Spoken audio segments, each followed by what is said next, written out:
stew and Irish bread. Irish stew and soda bread. Yum. Hi, I'm the Canadian cooking in the USA. Today I have just finished making a beautiful Irish bread. Well, why not make an Irish stew with it? So that's what we're going to do. Almost an Irish stew. Well, we don't have mutton or lamb. So instead, we're going to use chicken. And we don't have leeks, which are also traditionally used in Irish stews. So instead, we're just going to add more celery.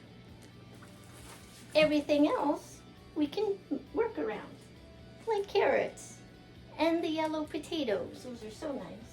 And onions, a little salt and pepper, a little thyme. We're going to prepare the chicken, however, in the frying pan, and we're going to use some bacon fat. Yum! So let's get started. I should mention, when handling any kind of chicken, it's very important to keep in track of where your knife is, and when you're done using your knife, clean it, dry it, and put it away. That's a good Julia Child tip. So now that these are cut, I save my empty tin for the purpose of filling it with fat. So when I cook bacon, I keep the drain. I drain it into a can, and I save it for when I use it again for cooking. I'm going to use this in a traditional style method of Irish cooking. I don't have bacon to go into this stew, but I can cook my chicken in the frying pan with some bacon fat. So I've chiseled out some there, and then I'll season the chicken with a little salt and pepper, and we'll get it going. We'll cook it about 4 minutes or so each side.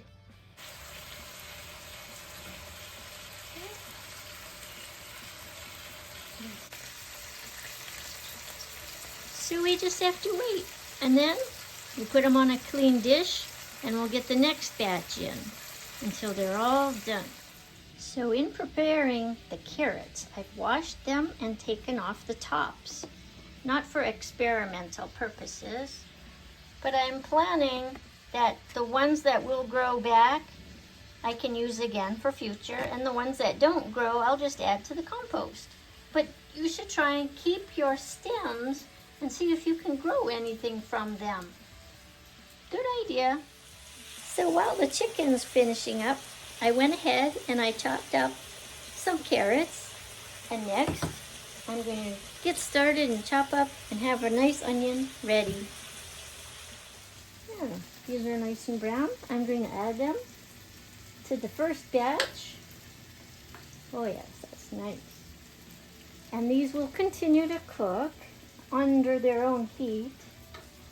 And as these are resting, I'm going to start cooking up the carrots and the onions in the fond that's left. I'm also going to start making a batch of chicken broth to add to this, and it'll help simmer everything together. This is what chicken broth bouillon looks like in the United States. When you figure out, oh yes, here, 1 teaspoon in 1 cup boiling water. Right, all right, so I'm going to make 4 cups, so 4 teaspoons. You can make this as you want. I'm just sharing if you think, oh, that doesn't look like very many onions.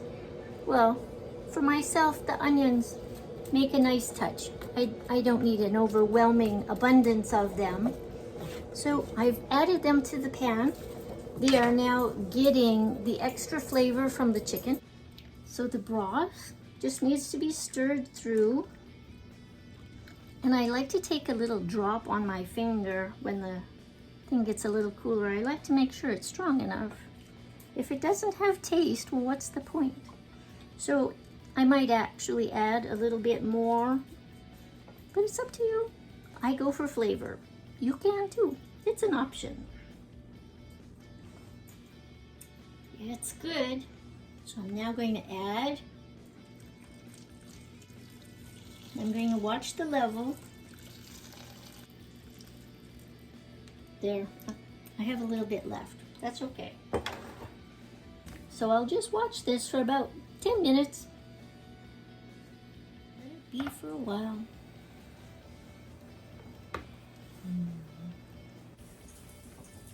Now the last two things that are going to be added to the crock pot will be the celery and the potatoes. These won't take very long ultimately to cook because you don't want mushy potatoes, and same with the celery. Now with the celery, I'm going to cut about the stalks off at this point because if you have been following my videos up to now, you might have noticed the celery I'm growing in the garden. That's because it's a new celery coming off a celery such as this. So you can replant the bottom and get more celery. But for all purposes of having instant celery for today's dinner, I thought I'd just go ahead and get a celery. So make sure it's washed. Might want to trim off the tops, clean it up a bit. But do take, well, you need about 4 fingers worth, just like that. And then you can plant it. Plant this again, and you'll see in no time you're going to get little new fresh shoots coming off the top. So again, I'm going to save this. I'm going to plant it in a different kind of a pot, and that'll be a future adventure. We'll watch that. Oh yes, these are so nice with salt on them. All right, so don't forget, tidy up the other ends now. That I'm going to put in compost.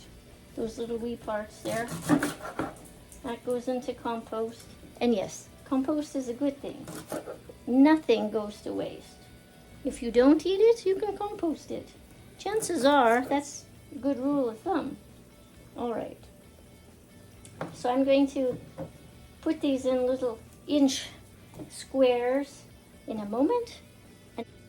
So the celery is lovely. It's cubed and it's ready to go. And the potatoes need to be done next. So I've scrubbed, washed them, they're really nice, clean now. Instead of running them through my peeler, slicer, core miracle machine, I'm just going to traditionally cut these into small quarters. I'm going to halve them lengthwise and then maybe into 3. So we're ready for the celery and the potatoes last. I'm going to add the potatoes next, put the lid on here, it's set for low, and I'm just going to stir it once in a while over 2 hours or so.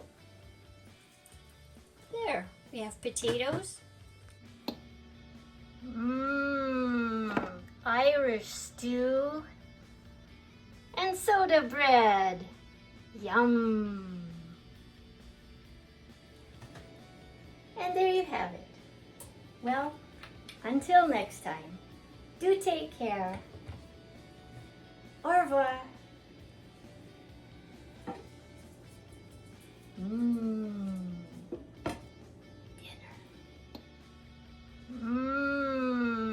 Irish stew and soda bread. Yum.